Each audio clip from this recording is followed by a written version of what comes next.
Hello mga ka-arty, mga guys, mga kumpare, kumare, ate, kuya, lolo, lola. Ngayon, minsan tayo drawing tayo ng ating mga anak, pamangkin, apo, yan, o kaibigan. Gusto nilang gumawa tayo ng bola, pero biglaan.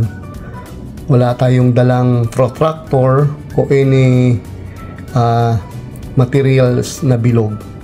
Pero sa pamagitan nito, kung meron ka namang bond paper, typewriting o anong klaseng papel na kakailanganin niya sa project niya, at meron kang lapis o charcoal pencil or na ito-drawing mo ng bilog, okay lang, kaya mong gumawa ng bilog basta meron ka lang nito. Napakasimple lang. Hawakan mo yung lapis, yan, hawakan mo ng hinlalaki at itong tatlong daliri mo. Itong hinlilit na ito, ito ang gagawin mong pantuon sa papel. Yan, gawin natin.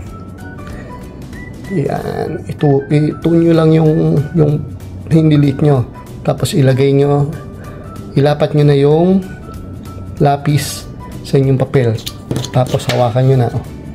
Yan, hawakan nyo na yung papel, ituon nyo yung lapis, iikot nyo lang yung papel, dire-diretso.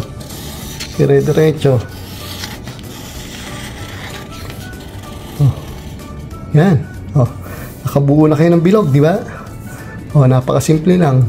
Ngayon, gawin natin yung bilog. Siyempre, dahil gusto ng bola, ay di lagyan natin ng buhay. Buhayin natin ngayon, okay?